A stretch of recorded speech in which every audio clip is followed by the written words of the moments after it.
the shallow seafloor in various parts of the globe are found sophisticated megalithic structures, which obviously were built during the Ice Age, because the sea level rose several hundred feet at the close of the Ice Age, and that resulted in the submergence of these megalithic structures.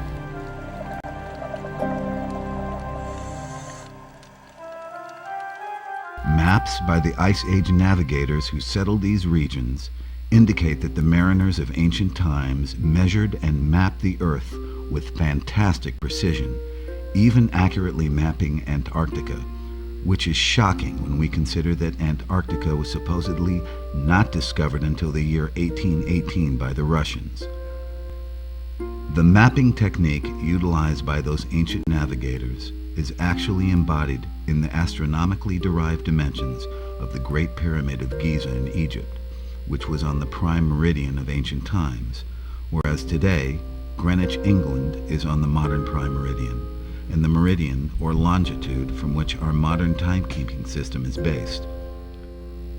We will explore how the ancient mapping and timekeeping system was the forerunner of our modern one, and so how ancient civilizations could measure and map the globe with essentially the same methodology as our current system.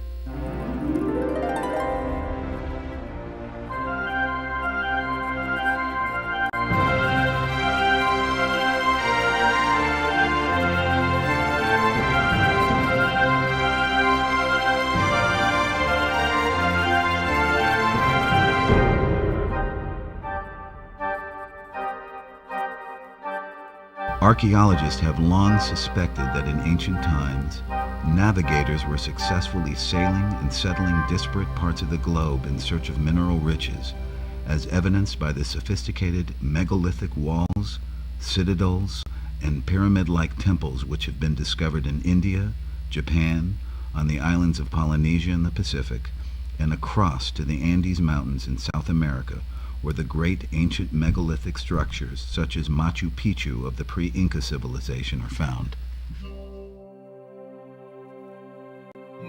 To the west, from the cradle of civilization in Mesopotamia and Egypt, are found megalithic constructions near mineral deposits in southern Spain, off Malta, on islands in the Atlantic such as the Tenerife Islands, and across the Atlantic to the fantastically sophisticated structures of the pre-Mayan Olmecs in southern Mexico.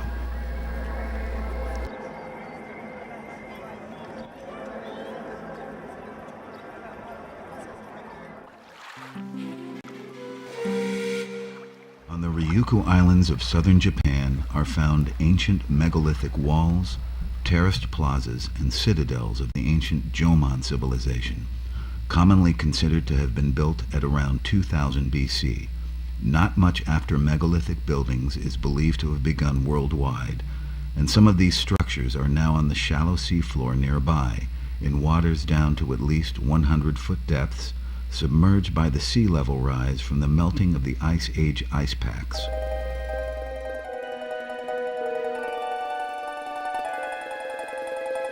In some cases, so-called experts or popular authors have assumed that if you got a structure underwater, you can just look at how deep the water is, somehow correlate depth of water and with how fast waters have risen.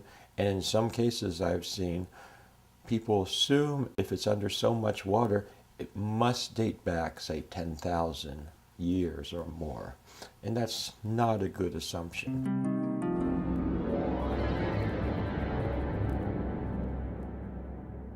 Graham Hancock's work, he's done some fabulous research through the years. He's one of the few that came out with these photographs of these submerged megaliths that are on the shallow seafloor from various parts of the world. Great shots. His wife's a photographer, pointed this anomaly out, these megaliths on the sea bottom, and shallow seafloor. And he says, yes, they were covered up when the Ice Age ended, but he goes with the conventional date of 10,000 BC for the end of the Ice Age. But I began looking at this.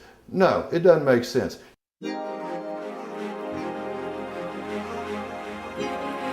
And I would say the last thing that probably convinced me that it was man-made was that discovery on the second day of a dive trip when we went down and saw this this rounded rock, huge. It's 15 feet in diameter, 12 feet high, rounded rock, and it's setting on a square pedestal that's on a flat rock. Now, this flat rock is as flat as a pool table. The pedestal is about 8 to 12 inches above this flat rock, and it's also as flat as a pool table with an 8-inch, if you can think of it, just 8-inch relief pushed up. It's beautiful. It's perfectly square. And then there's this 12-foot high, 15-foot wide rounded rock. And the round ball is obviously not contiguous to the square platform. And that was impressive to me.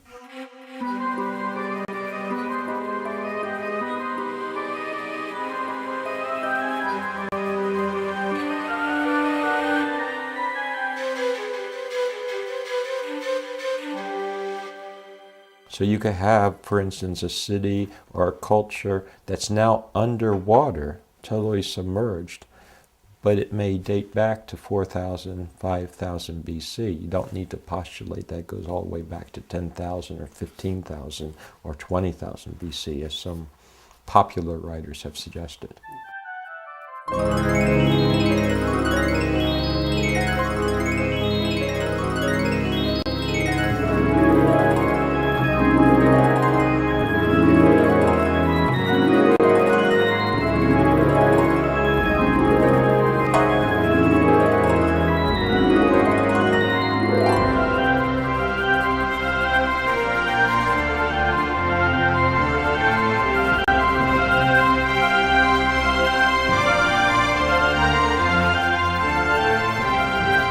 I did see structures above the water that are on the land.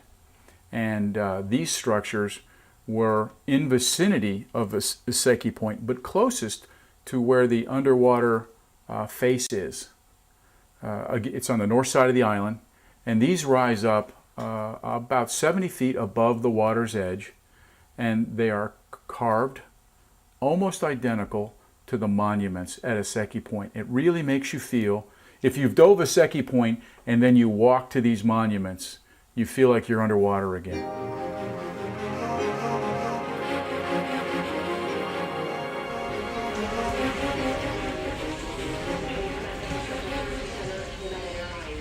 Halfway around the world from Japan, in the waters off the coast of southern Spain, just west of the rocks of Gibraltar, which were known as the Pillars of Hercules in ancient times, are submerged ruins apparently built by the Phoenicians, who mined the rich gold, silver, and copper deposits of southern Spain, beginning at around 2000 BC.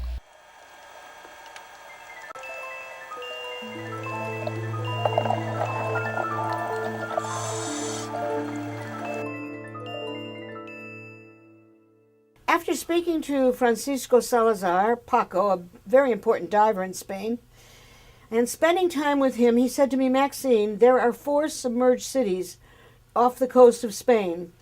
I've read about Atlantis, Maxine, and I believe one of them is Atlantis, but we need to do some more exploring. And after many, many years, Paco was able to get photographs of this civilization, which we are absolutely confident, by water level and location, is Atlantis.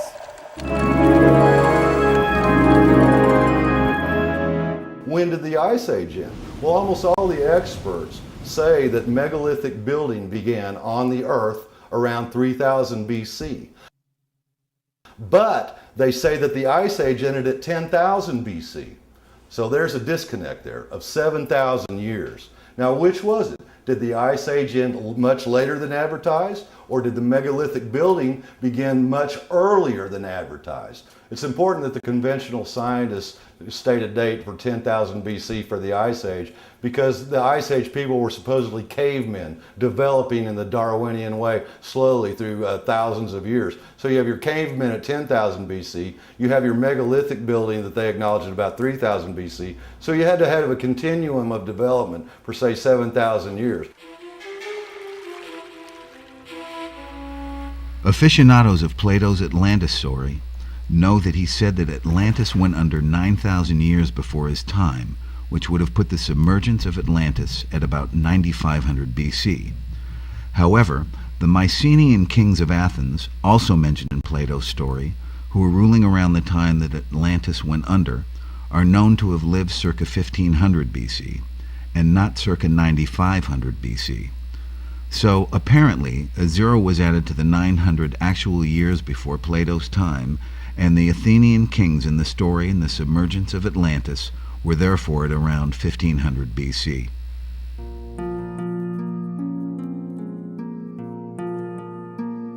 Everybody wants to know what's up with Atlantis. Well, as it turns out, Atlantis is just the megaliths that are now submerged just west of Gibraltar. Plato himself said Atlantis is just west of the Pillars of Hercules.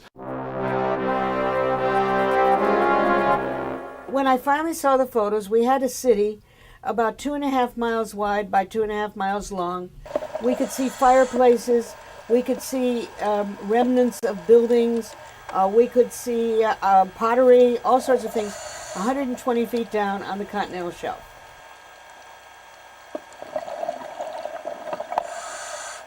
Well, we know there were civilizations certainly off the coast of Egypt, Alexandria. We know that there were civilizations, certainly we've seen underwater cities off Malta, off Crete, off Ireland. So everywhere in the world, the whole history of the world lies underwater.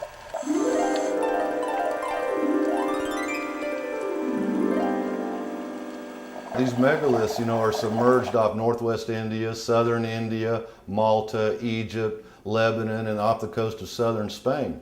They're in about 50 to 100 feet of water.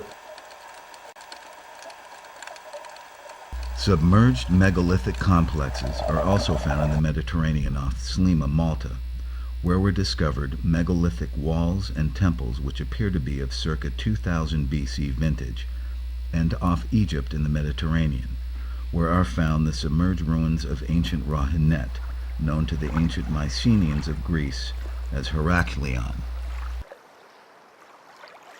And off Lebanon, where are the submerged megalithic ruins of the ancient Phoenician port city-states of Sidon and Yarmuda, which disappeared from the pages of history at around 1500 BC.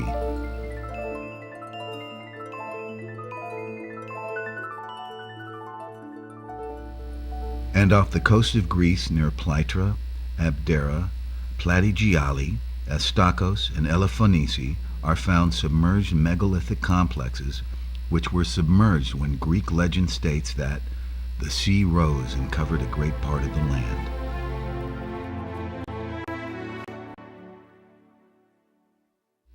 And on the shallow seafloor off northwest India are vast complexes of brick-based structures from the legendary civilization of the Rama Empire, which according to ancient Vedic literature were submerged by the sea apparently at around 1500 BC, as that is when the stories of the early Vedic literature are said to have occurred. And those submerged ruins in the gulfs of Cambay and Kutch off northwest India are virtually the same as the ancient ruins of Mohenjo-daro and Harappa, which are nearby on shore and which are commonly thought to have been built circa 2000 BC.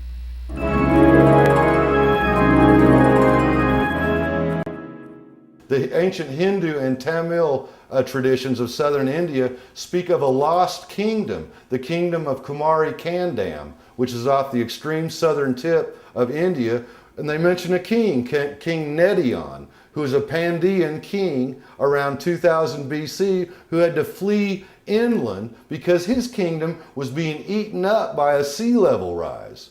Now, the conventional scientists would have us say that this story must have been from before 10,000 BC when they say that the Ice Age ended. Therefore, to witness a sea level rise like that tells us that the Hindu writers must have been at that time frame also, at 10,000 BC. But the Hindu writers, the Hindu scholars all say, no, that material comes from 1500 to 2000 BC.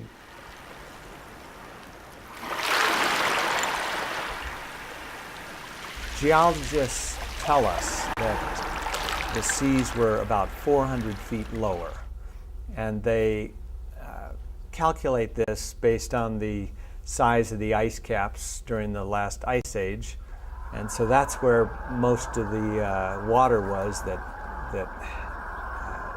has caused this differential in sea levels. Therefore, if we have advanced civilizations near the height of the last golden age, you would expect to find much of that along the coastlines, because even today you'll find 80-85% of the population gathered towards the coastlines. That's where people like to live.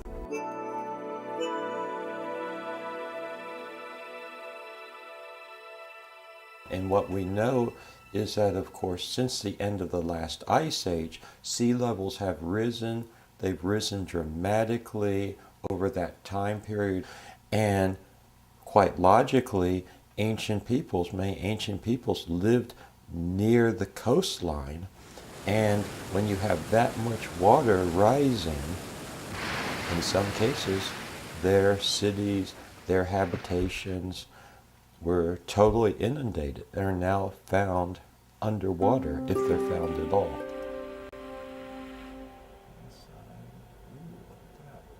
During the Ice Age, North America was connected to Eurasia across the Bering Straits. That was dry land, and that got flooded. England and Ireland were connected to Europe, and as the water rose, that got flooded.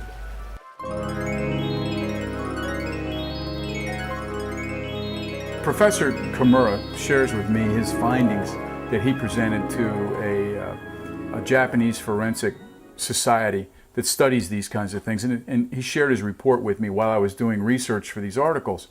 And it seems that they hypothesized that as the water tables began to rise, that they had to shift from the monuments that I dove on in Iseki Point. And they had to shift because the monuments were infiltrated with water. They had to shift to another site on Yonaguni. Now, those are two sites that I photographed and I understand. And Kimura thinks this shift came some 4,000 years ago, which makes sense to me.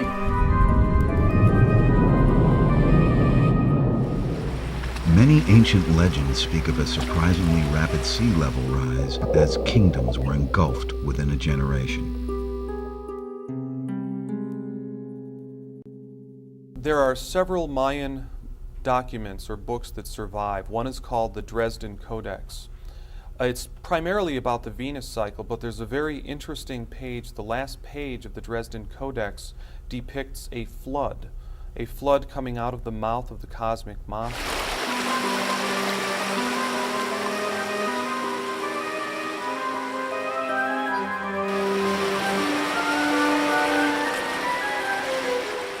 But we can also have relatively abrupt climate change, literally on the timescale of decades. And that's where this interaction of the atmosphere and the ocean, for example, if we have a lot of meltwater, a lot of fresh water at high latitudes, it can shut off what we call the overturning circulation of the ocean. That can give rise to relatively abrupt climate change on the timescale of literally decades.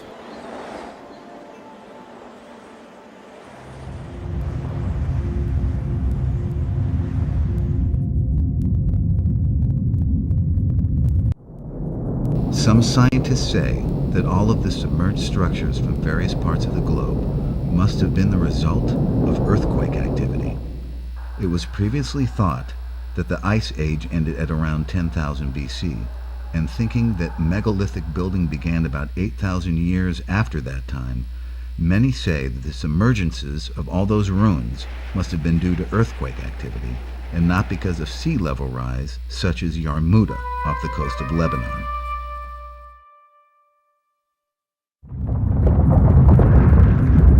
Earthquakes to have caused that submerging, we see evidence of a 200-foot vertical block fault somewhere in the hills of Lebanon around there, and there's no evidence of that. There's no evidence of horse or grabens reflecting 200-foot blocks of the coastline dropping into the sea.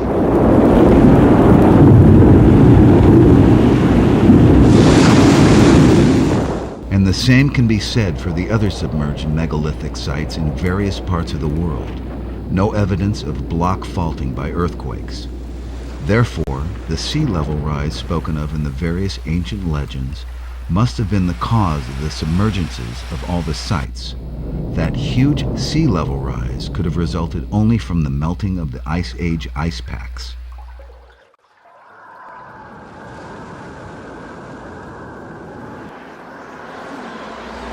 So the great ancient civilizations were flourishing during the Ice Age, when there was intense snowfall in the extreme latitudes and much heavier rainfall in the middle latitudes, in regions such as Mesopotamia, the Indus of northwest India, and in Egypt.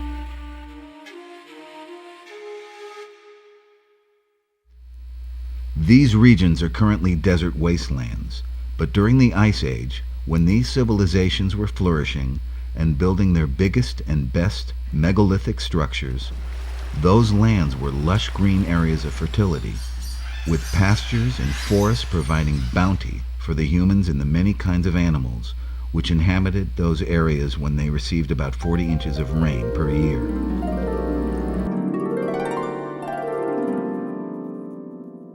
The ancients would not have selected Egypt to build their extensive and complex megalithic structures if it had been the parched desert wasteland which it is today. This is confirmed by the fact that the Nile River of early Egypt lapped at the paws of the Sphinx when the Nile was 50 feet deeper because of the much greater rainfall.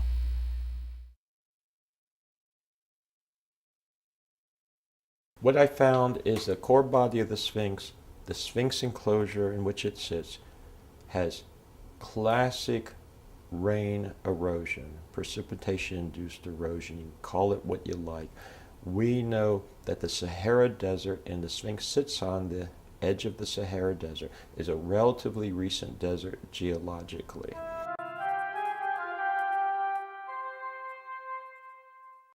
There is some evidence that, for example, the Sahara Desert was more moist, had running streams and rivers, had lakes that were larger, had wildlife that was consistent with a more humid environment, and it's pretty reasonable to guess that that was also the case in Eastern Africa, where Egypt is.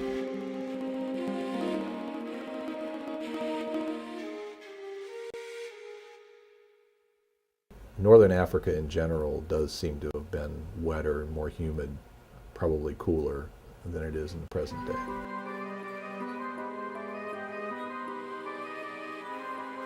The Sahara has not always been a Sahara.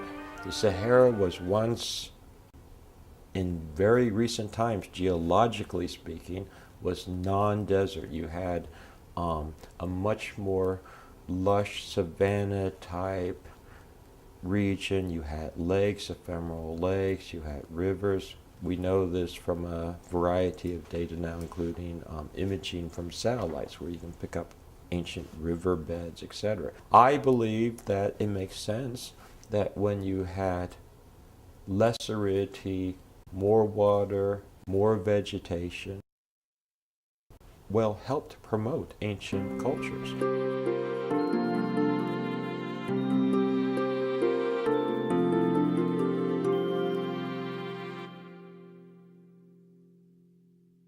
The population of Egypt was in the hundreds of thousands, perhaps approaching 1 million, during the heyday of early Egypt, when the magnificent megalithic structures of the Giza Plateau were being built by those highly ingenious and industrious Egyptians of Ice Age times.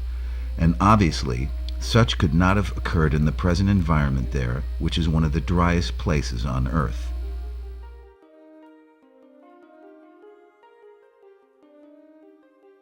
This was a different place then, with a climate similar to that of southeastern U.S. or the Pampas of Argentina. This climate must have been attractive to those sophisticated surveyors and engineers who masterminded the gargantuan structures of the Giza Plateau, preeminent of which is the famous Great Pyramid.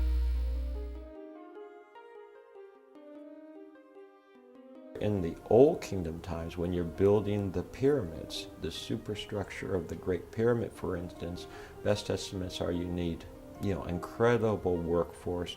You have to house them, you have to feed them.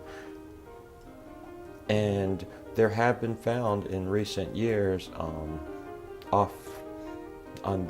the edge, the periphery of the Giza Plateau, evidence of bakeries, evidence of encampments, that type of thing, for a fairly large settlement, a fairly large number of workers in Old Kingdom times.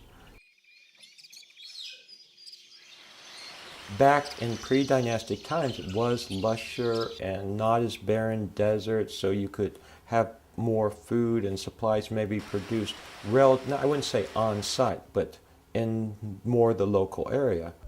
The Great Pyramid is an amazing artifact of a higher culture. It's made of 2.5 to 3 million blocks of stone. The smaller ones are several tons, and the larger ones are dozens of tons. I think there's one that's about 70 tons in the King's Chamber. And supposedly it was built during Khufu's reign, a period of 20 to 30 years, something like that. And it just is inconceivable how you could put that many large stones into place in that period of time.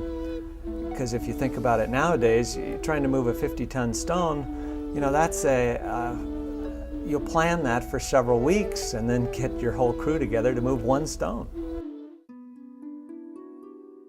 That knowledge is lost. That shows a level of sophistication and engineering that's just mind-boggling. But it's also aligned with incredible accuracy to the true North Pole of the Earth. Not just a magnetic pole, not just approximately the North Pole, but incredible accuracy to true North Pole. In fact, it's the most accurately aligned building ever constructed before the 19th century. They were doing something that no one could replicate for thousands of years.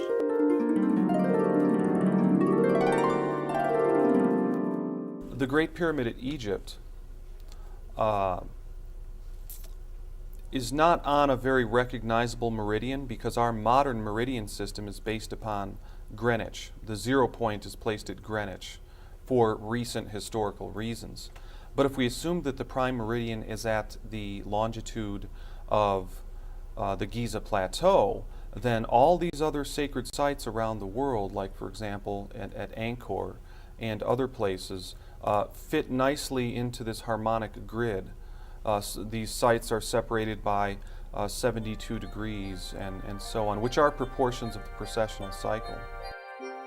This amazingly accurate ancient world grid of longitudes and latitudes was actually surveyed with a relatively simple mechanical device, which allowed the ancients to accurately measure Earth distances by measuring the movement of the constellations of the zodiac along the horizon due to precession. Well, precession is the slow wobble of the Earth's axis, and it would like a gyroscope in space. It's a slow wobble like a gyroscope as it orbits around the sun. And the slow wobble like a gyroscope would cycle once in 25,920 years.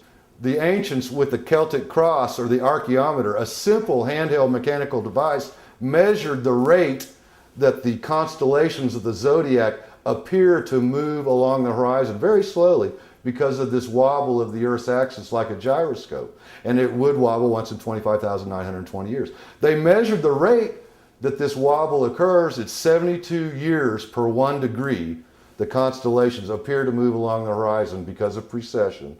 So they knew this rate, they measured this rate, and they knowing the geometry of a hexagon and a circle, you take a hexagon, a six-sided figure, all right, put it within the circle of the Earth, so to say. So you have this hexagon in there. If you know the length of one side of that Earth hexagon, we'll call it, if you know the length of that, or the amount of time it will take for the constellations to move along that section of the Earth hexagon, you thereby know the radius of that circle. So if you know that length along one side of the Earth where you're measuring the precession to be occurring, if you can measure that, you have the length of the radius of the Earth. Thereby you have the circumference of the Earth. So they could measure and map the Earth with this simple mechanical device.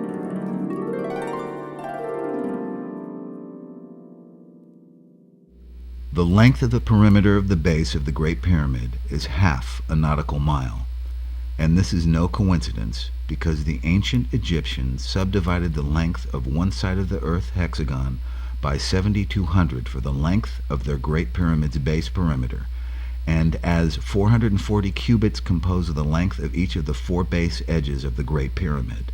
we see that the length of the cubit, which is 20.632 inches, is 4 times 440 divided into 1/7200th of the length of the radius of the Earth, which is the same length as the length of one side of the 6-sided Earth hexagon.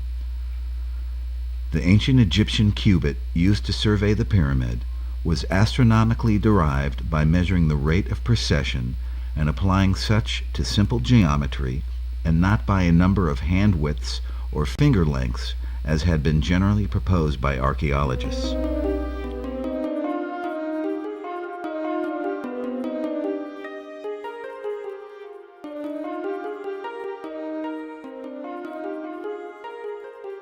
In addition, the height of the Great Pyramid is 280 cubits, so the pi relationship is embodied in the dimensions of the Great Pyramid because the 880 cubit length of 2 base sides of the Great Pyramid, which represents the diameter of the Earth, is 3.14. The value of pi times the 280 cubit height of the Great Pyramid. So the dimensions of the Great Pyramid are self-evidently an embodiment of the dimensions of the Earth, which were accurately measured with the simple mechanical device, the archaeometer, also known as the Celtic cross, which allowed the ancients to measure and thereby subdivide the dimensions of the Earth to establish the length of the royal cubit, and therewith to survey and construct the Great Pyramid as a reduced embodiment of the dimensions of the Earth. Pi is definitely encoded within the Great Pyramid, and what we see is that if you take the height of the Great Pyramid from the center of the base to the apex, consider that R, radius of a circle. Take the perimeter of the base of the Great Pyramid, consider that C. Everyone knows the formula from grade school, 2 pi r equals circumference. The base of the Great Pyramid is the circumference. The height of the Great Pyramid is r. 2 times the height times pi equals the perimeter of the base. Clearly, pi is included within the Great Pyramid.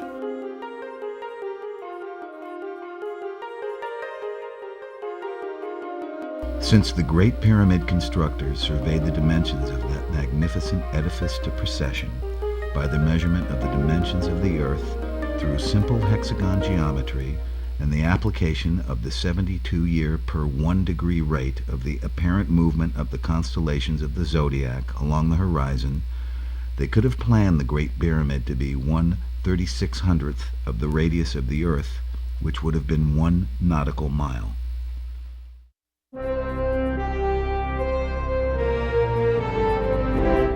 So the Great Pyramid would then be twice as big as it is, but since that would have been logistically very difficult to achieve, they went with half a nautical mile, and that the base perimeter length of the Great Pyramid is half a nautical mile is no coincidence, because that same Earth measuring and surveying technique was used to map the Earth, and that was the forerunner of our modern mapping and timekeeping system.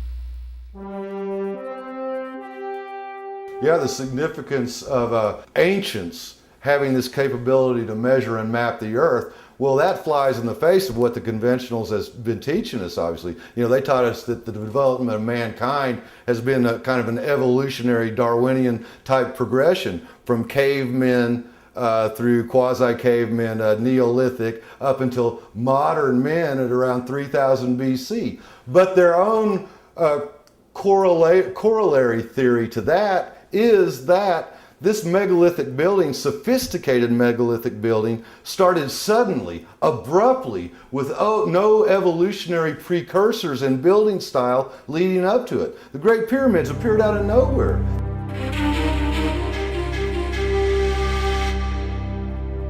They were not only astute sky watchers, but they were what we might call surveyors of the Earth. They were mappers, and so they would map out the Earth. So what we have is many sacred sites around the world that are located on specific meridians, specific latitudes and longitudes, and they seem to be placed in harmonic relationship with each other. The ancient navigators were able to determine their position anywhere on the Earth to within 3 nautical miles by triangulating their position according to how long it would take for the constellations to move to the same position in the sky as at the base reference point, which in the ancient world was the Great Pyramid. Many of the ancient maps which were used as the source maps for the unusually accurate medieval maps showing Antarctica and other coastlines which supposedly weren't discovered until the 1800s.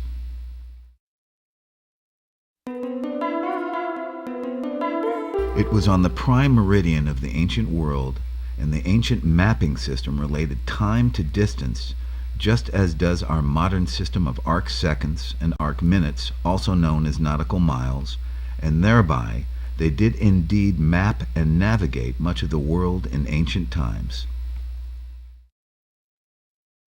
So here we are trying to look back and interpret what the ancients knew, and we tend to filter that information, consciously or not, through our own biases, our own context. And the principal context we use is that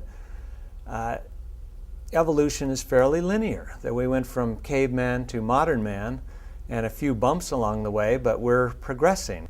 However, if you use the ancient context, that life is cyclical, just as the day and the seasons are cyclical, then if you go back far enough, actually prior to about 1500 BC, you would expect to start to see things that reflect a higher consciousness. And so it presents a whole different way to look at the archaeological record. In the archaeological record, there's been recent discoveries that indicate that there were connections between, for example, the Phoenicians and South America. For example, there were Roman trading vessels found in the mouth of the Amazon. There's actually a lot of evidence that there were contacts going on around the world. But scientists have always said there's no way that navigators could have been navigating the oceans around 2000 BC. They were in skin-covered, rudimentary canoe-like vessels. And on top of that, navigating? Forget about it. But as we've shown through the astronomically derived dimensions of the Great Pyramid of Giza, the Great Pyramid dimensions are an embodiment of the dimensions of the Earth. So in fact, these guys around 2000 BC, as the diffusionist theorists thought, imagined that they could somehow navigate. They didn't know exactly how, but with this finding, this precession mapping finding, we have shown that they actually could measure the dimensions of the Earth and thereby chart and map it accordingly.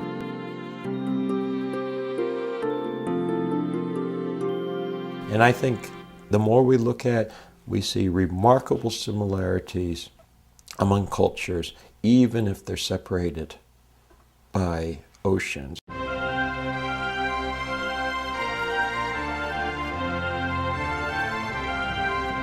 Furthermore, you start looking at ancient cultures, and they could navigate large water bodies. They could navigate the oceans.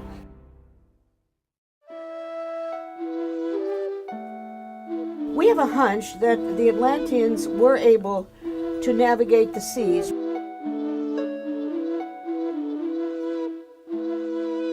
We have great similarities between Mexico and Egypt. You turn an Egyptian sideways, he looks like a Mayan Indian. You have the same pyramids. You have commonalities in the languages. There are Mayan characters in the Egyptian language. So how did that happen? Well, they had to have a way to get across.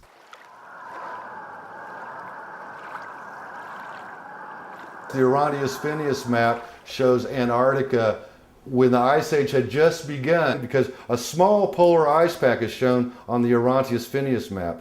And the mountains and river valleys of the continent of Antarctica, the land mass below all the current snow and ice, he showed those mountains and river valleys accurately, very accurately, longitude and latitude, incredibly. And this is borne out with our remote sensing in modern times. We can sense down through that 2 miles of snow and ice and see what the underlying terrain is like, and it jibes perfectly with that Orontius Phineas map, or virtually, beyond coincidence, beyond our wildest hopes that it could be a coincidence. Just right there it is. Greenland, same thing. The Ibn Zara map shows details of Greenland, the details of the mountain ranges and the river valleys incredibly precisely.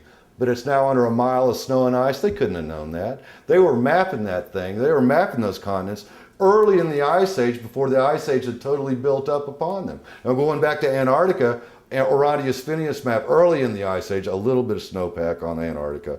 And the Piri Reis map apparently shows a couple hundred years later, the ice pack had grown. A few of the mountain ranges near the shoreline were still showing, but the ice pack had grown.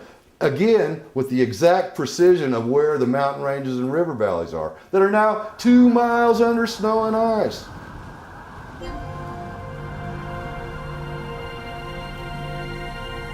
So the ancients were measuring and mapping the globe during the Ice Age, and even in the early stages of the Ice Age. So what caused the Ice Age, which the evidence indicates ended at around 1500 BC?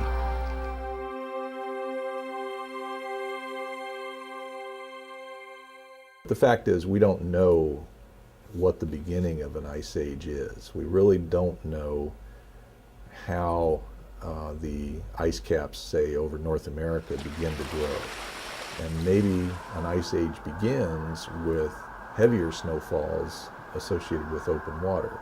We absolutely have no idea what really happens at the beginning of a glacial expansion. When you have a cold area, even if it's relatively dry, just a little bit amount of snow accumulating over years and years and years still amounts to a lot of snow, just like we have in Antarctica. So it never really melts. So that's the main thing, is it can be cold, relatively dry, but just a little amount of snow accumulated over a long period of time still represents a lot of snow.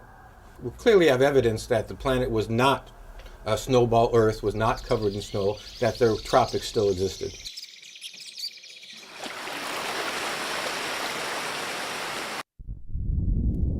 Warmer oceans must have caused the Ice Age, because with colder ocean waters, from a colder environment, you get colder oceans, so you have less evaporation off the oceans, so you'd have less cloud cover than today if the Ice Age atmosphere was colder than today, and or the Ice Age oceans were colder than today. Therefore, the Ice Age oceans must have been warmer than today, paradoxically, because only with warmer ocean water do you get the higher evaporation rate to create the dense cloud cover for the Ice Age.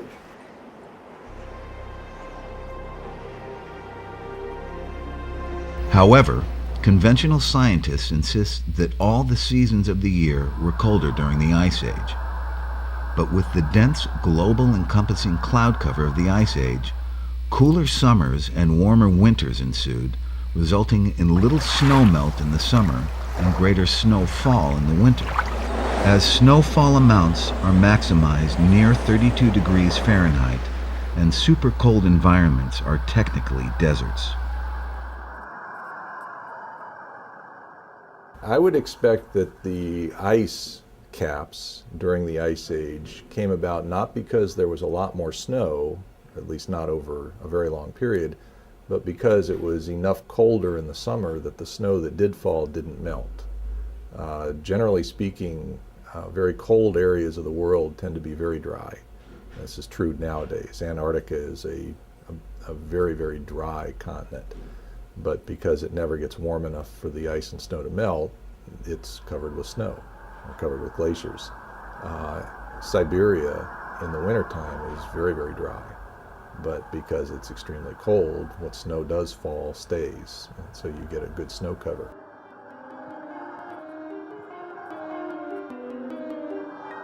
The conventionals, once again, say that the Ice Age was caused by cooler temperatures because during the Milankovitch cycle, which is where the ellipse of the orbit of the Earth changes over time every 100,000 years. Once in 100, or through a period during 100,000 years, the Earth is farther away from the sun, therefore the atmosphere is a bit cooler, therefore you have the Ice Age. That's the big explanation in conventional circles for the cause of the Ice Age. But we've shown it could not be colder temperatures. what mainstream scientists say is the cause is hydrologically impossible. Therefore, we have to look at another mechanism for warmer ocean waters. And conventional scientists don't say it was warmer ocean waters, but we've shown, once again, according to Hydrology 101, it had to have been warmer ocean waters.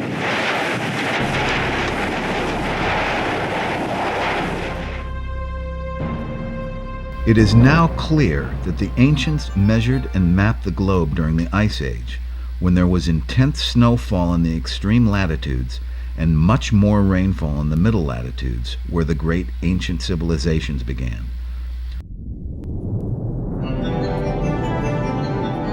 So what caused this heating of the oceans for the high evaporation rates to form the dense cloud cover of the Ice Age?